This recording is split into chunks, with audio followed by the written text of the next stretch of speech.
capítulo 23 de Lucas, a partir do versículo 15. Isto só para os irmãos perceberem o contexto. O contexto da história é basicamente Jesus já foi julgado pelo Sinédrio, já foi considerado culpado, pelo menos do ponto de vista da lei judaica, mas os judeus não podiam condenar ninguém à morte. Eles estavam debaixo do jugo romano, então a lei que se aplicava tinha que ser obrigatoriamente a lei romana. Então os judeus precisavam da ajuda dos romanos para crucificar Jesus, ou pelo menos para o matar. E é isto que está a acontecer. Herodes era aqui um dos governadores, era aquele que tinha poder para condenar à morte. E Herodes, olhando para Jesus, não encontra nada de mal em Jesus. Herodes olha, questiona e não encontra nada naquele homem digno de morte. E nós vamos ver este episódio e vamos ver o que é que vai acontecer. Diz assim, nem mesmo Herodes, porque ele vos remetiste, quem está a falar é Pôncio Pilatos, não era Herodes, é isto, desculpem, confundi-me aqui nos nomes, mas Herodes também meteu-se aqui no barulho, mas isto é uma outra questão que não queria entrar aqui. Mas versículo 15 diz, nem mesmo Herodes, quem está a falar é Pôncio Pilatos, porque a ele vos remeti, e eis que não tem feito coisa alguma digna de morte. Castigá-lo-ei, pois, e soltá-lo-ei. E era-lhe necessário soltar-lhe um pela festa. Isto tem a ver com uma tradição dos romanos. Na altura em que se celebrava a Páscoa judaica, havia também uma tradição na cultura romana de se apresentarem duas opções. Eram escolhidos 2 presos, 2 condenados. E um deles era solto. Como? Através de votação. Através de uma sondagem. Era uma sondagem pública, mas consoante o barulho e o nome que se ouvisse mais, esse, em vez de ser condenado, sobrevivia. Vocês estão cá ainda?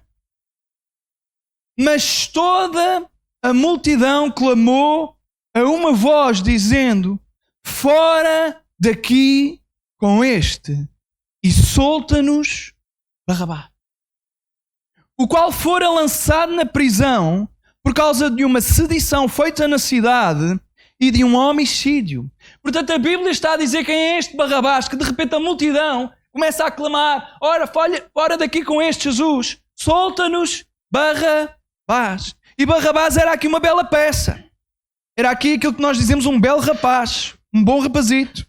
Vejam o que é que ele fazia. Ele estava na prisão por causa de uma rebelião, de uma revolta que ele tinha feito na cidade e por causa da morte de alguém que ele tinha morto. Pelo menos ele estava lá incluído neste assassinato.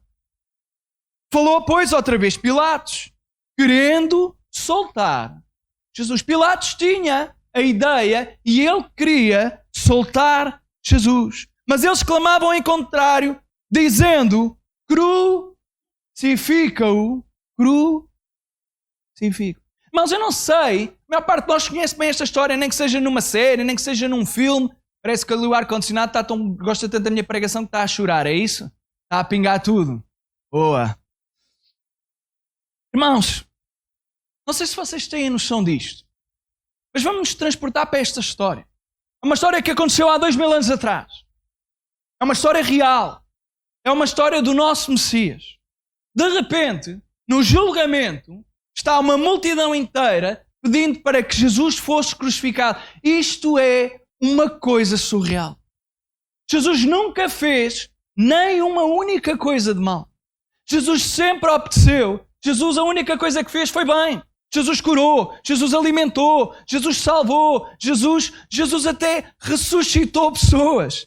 E agora, aquele que única e exclusivamente só tinha feito o bem, estava uma multidão imensa gritando, crucifica-o, crucifica-o. E Pilatos dizia, mas Pilatos não dizia isto, mas era o que estava na cabeça dele, porque qualquer pessoa que pensasse um bocadinho e que não tivesse interesses na história diria, estes judeus estão loucos. Estas pessoas estão loucas em rejeitar aquele que só faz bem. E muitas das vezes é isto como o que nós humanos fazemos. Rejeitamos a Jesus, aquele que só faz bem, por causa dos nossos interesses, por causa daquilo que nos apetece fazer, porque não temos vontade de nos entregar, porque não temos vontade de dizer que Ele é o nosso Senhor, e mais do que dizer, fazer dele de facto nosso Senhor.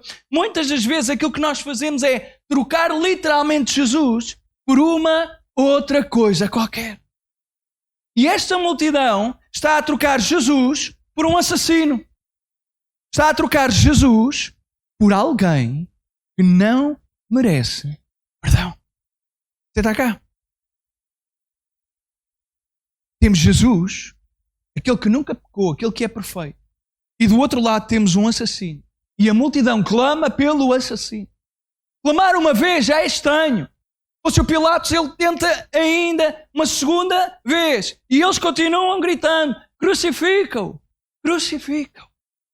E uma terceira vez lhes disse, mas que mal fez este?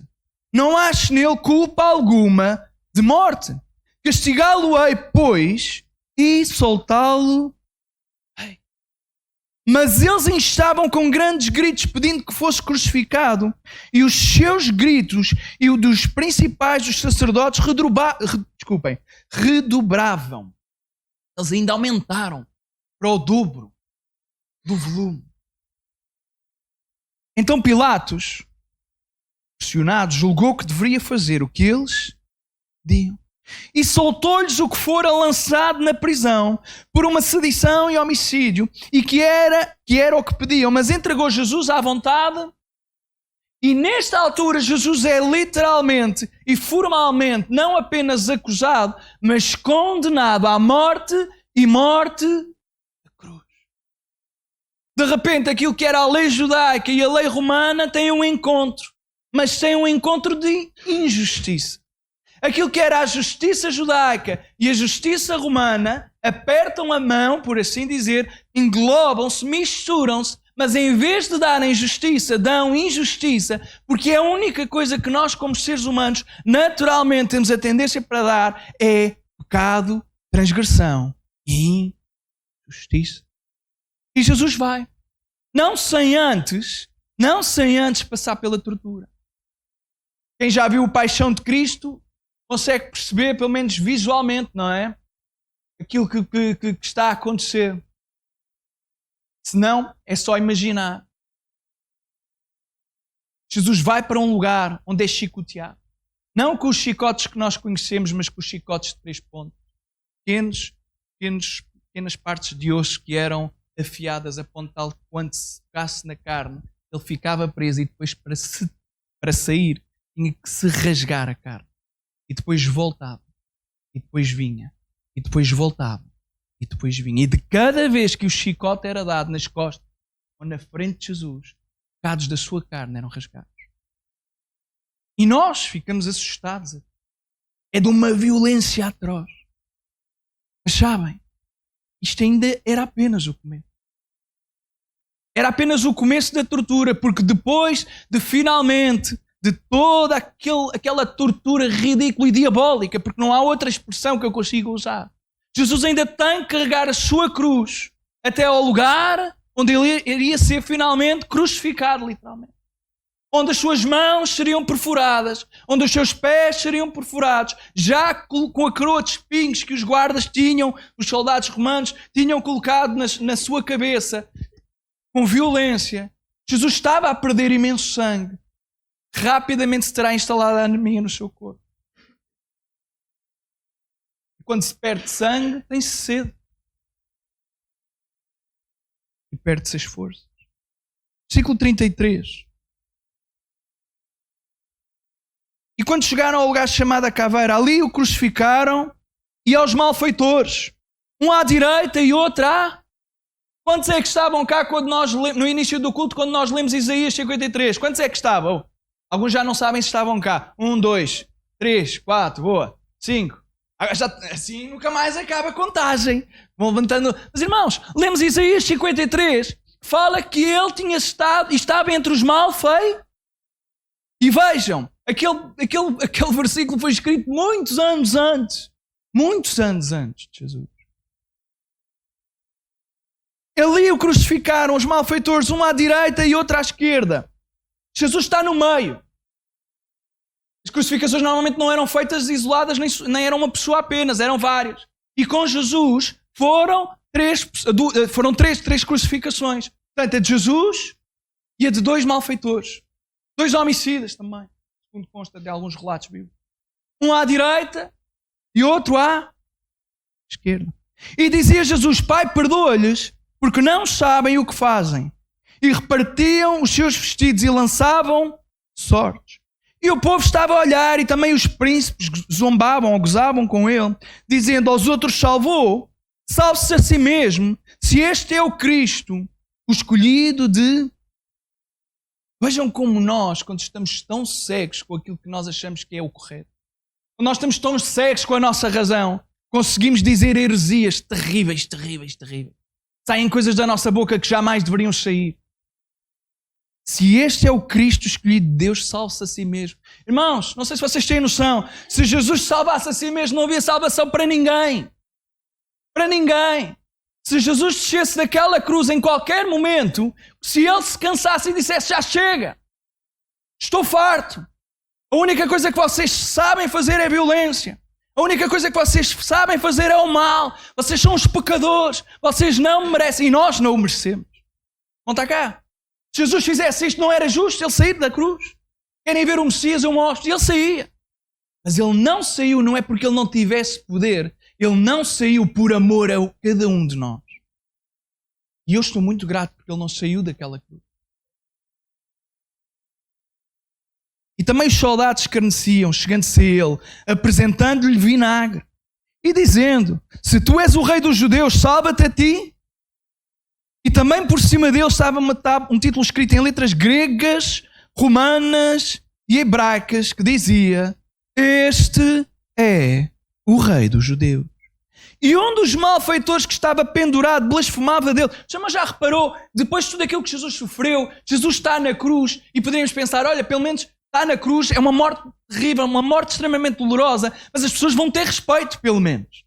E nem aquele que está no mesmo sofrimento de Jesus tem respeito. Toda a gente blasfema.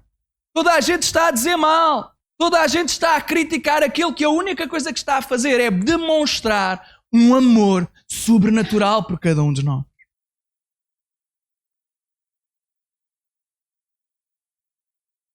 Se tu és o Cristo, salva-te a ti mesmo, mas isto é mais perto, e a nós.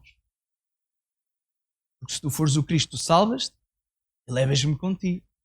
Como se Deus tivesse que responder às nossas provocações.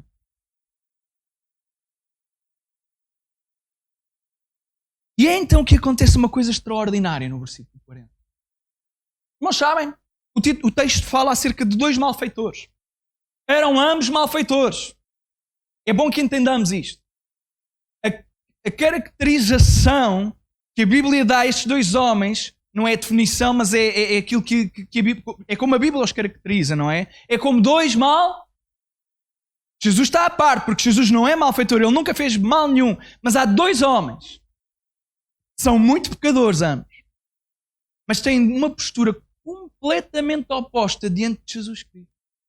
Um diz: olha, se tu és o Cristo, sai da cruz e tira-me a mim desta cruz, deste sofrimento, disto que eu estou a passar. Se tu és Deus, salva-me disto. Se tu és Deus, retira de mim toda a dor. Respondendo, porém, o outro, repreendia-o, dizendo: tu nem ainda temes a Deus, estando na mesma condenação. E nós, na verdade, com justiça, porque recebemos o que os nossos feitos mereciam. Mas este, nenhum mal. E disse a Jesus: Senhor, lembra-te de mim quando entrares no teu... Irmãos, isto é uma coisa... Eu sempre que leio este texto eu fico impressionado. Este homem está na cruz como Jesus está.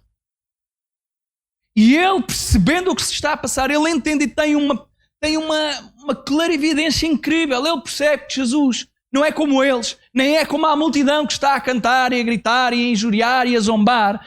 Ele entende que Jesus está acima de todas essas coisas e então ele faz um pedido maravilhoso. Ele diz: olha, Senhor, lembra-te de mim quando entrares no teu.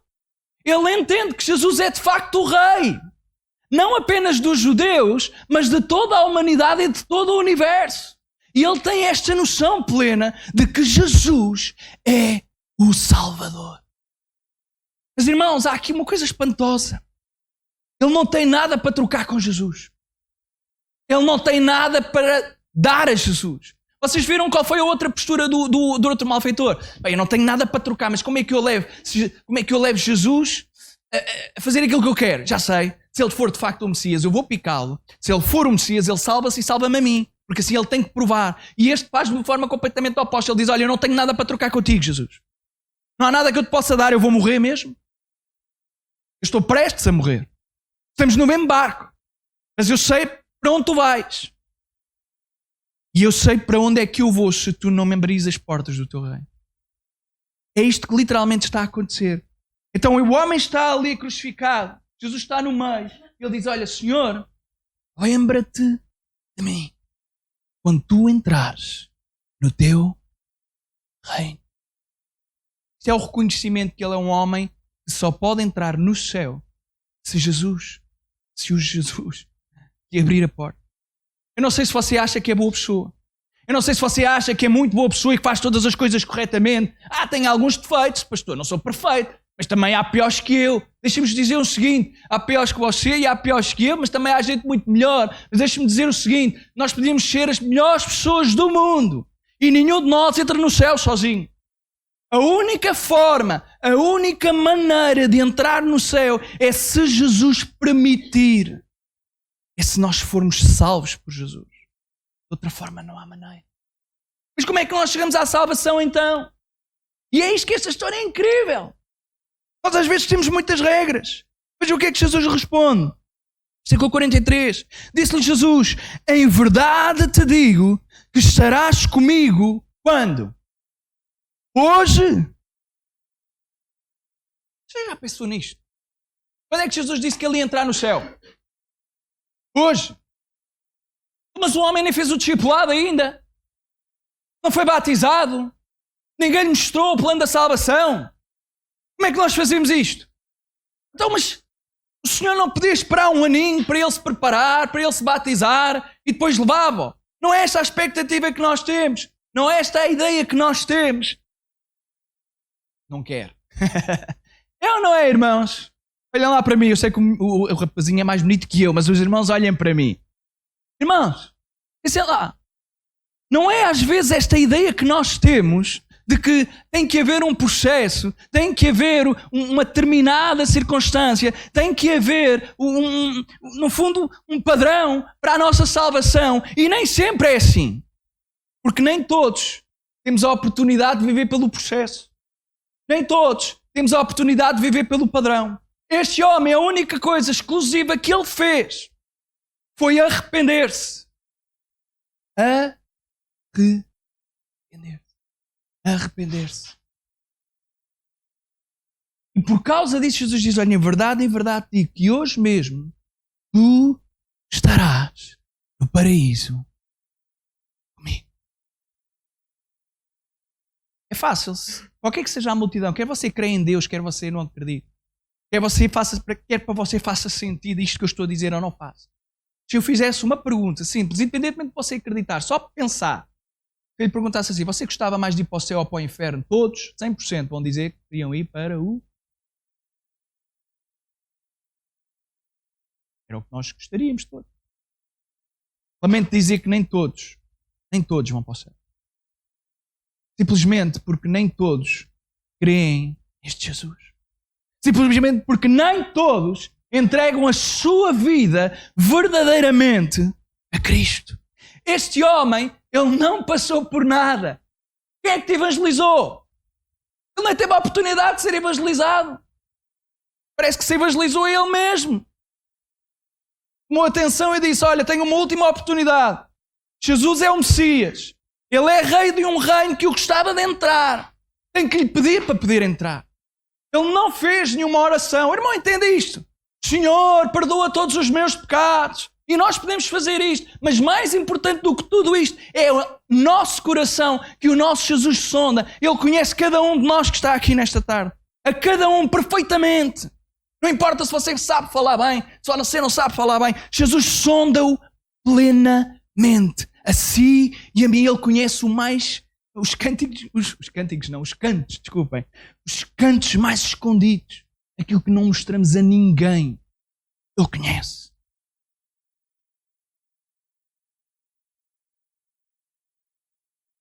E já era quase a hora sexta. E houve trevas em toda a terra até à hora nona. Escurecendo-se o sol, rasgou-se ao meio o véu do templo. E depois daquele... Nós falamos disto várias vezes, eu falo disto várias vezes. Este é um episódio extraordinário. Aquilo é, de repente, o céu a invadir a terra, a apontar que aquilo que é do mundo espiritual começa a aplicar-se naquilo que é o mundo natural. O templo é natural. Mas há uma separação física que é o véu. Ali, nem tu, nem eu, nenhum de nós podia entrar. E aquele lugar representava a presença, o lugar santíssimo. Aqui está a presença do Senhor. Mas aqui só vem uma pessoa. Sumo sacerdote. Ele tinha uma função específica. Era a única pessoa que podia lá entrar. E os irmãos sabem, se não tivessem condições, morria. E de repente, nesta altura, o véu rasga-se.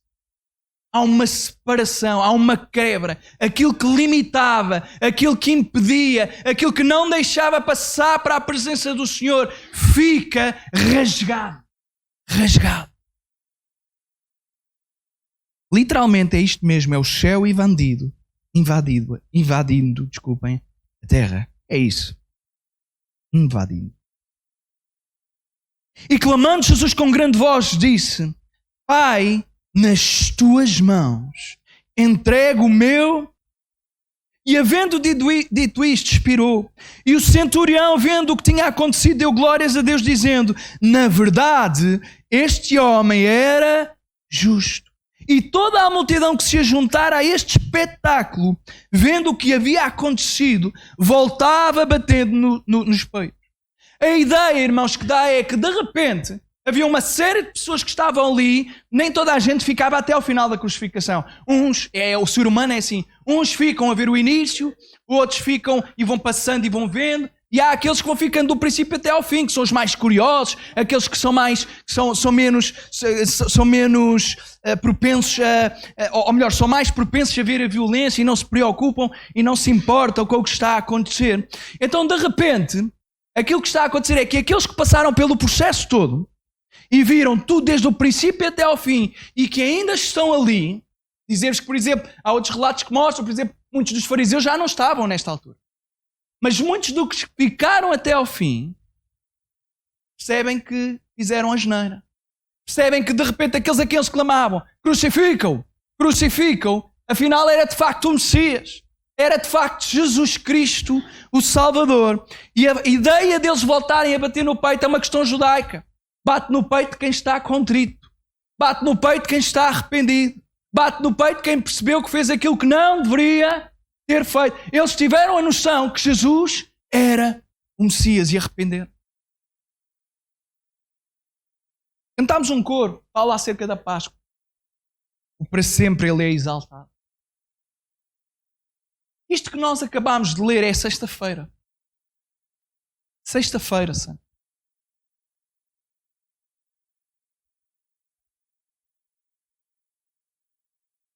Quando Jesus expirou, o silêncio tomou conta. Parecia a derrota. Não há nada a fazer. Os irmãos imaginam o coração dos discípulos. Todos aqueles que andaram a seguir Jesus durante 3 anos, acreditando que Ele era o Messias, embora Jesus literalmente dissesse: eu vou morrer, mas ao 3º dia eu vou ressuscitar. Mas uma coisa é nós ouvirmos, outra coisa é nós acreditarmos naquilo que Jesus diz. Vão dizer-lhe o seguinte: é bom que você acredite em Deus, não é em homens nenhum. É bom que você creia na palavra de Jesus Cristo. É Ele que tem todo o poder. Não fique atento às orações dos homens. Não é isso que importa. O que importa é que você se entregue a Jesus Cristo. Não tem a ver com quem ora por si. Não tem a ver com quem põe as mãos sobre si. O importante é que seja você a entregar-se totalmente e radicalmente a Jesus Cristo. Amém? silêncio na sexta-feira. Porque parecia que tudo tinha acabado. Parecia que tudo tinha sido derrotado. Parecia que tudo tinha acabado. Mas nós sabemos que esta é apenas a primeira parte. Capítulo 24. E no primeiro dia da semana, estamos ainda em Lucas, muito de madrugada, foram elas ao sepulcro, levando as especiarias que tinham preparado. A ideia é, estas são as mulheres que querem tratar do corpo de Jesus.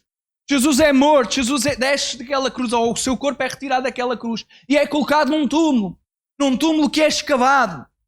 Uma pedra grande que é rolada, o seu corpo é colocado lá, depois a pedra volta a tapar aquele sepulcro, guardas são lá colocados e Jesus está ali dentro. Pelo menos o seu corpo está ali. E estas mulheres têm o propósito de cuidar, de preparar o corpo segundo a tradição judaica. E quando elas vão com este propósito, diz Lucas, os irmãos depois podem ler também noutros evangelhos que vai dando outros pormenores. Quando elas chegaram ao sepulcro, diz o versículo 2, acharam a pedra, o quê? Também imagine, você vai ao sepulcro, a sua ideia é, eu quero preparar o corpo de Jesus, e há uma pedra gigante que ninguém consegue mover. Elas precisavam até de planear, olha, vamos lá ver se os soldados nos ajudam, eu nem sei como é que a gente vai fazer. Mas elas foram, e você começa-se a aproximar do lugar onde o corpo de Jesus está, e de repente vê que a pedra está e não há lá soldados nenhuns. Há apenas a pedra. E a porta, ou seja, a porta é a pedra, os irmãos entendem. Mas a porta, a ideia é, ele está escancarado. A pedra está para o lado e agora está apenas a caverna escavada. Certo?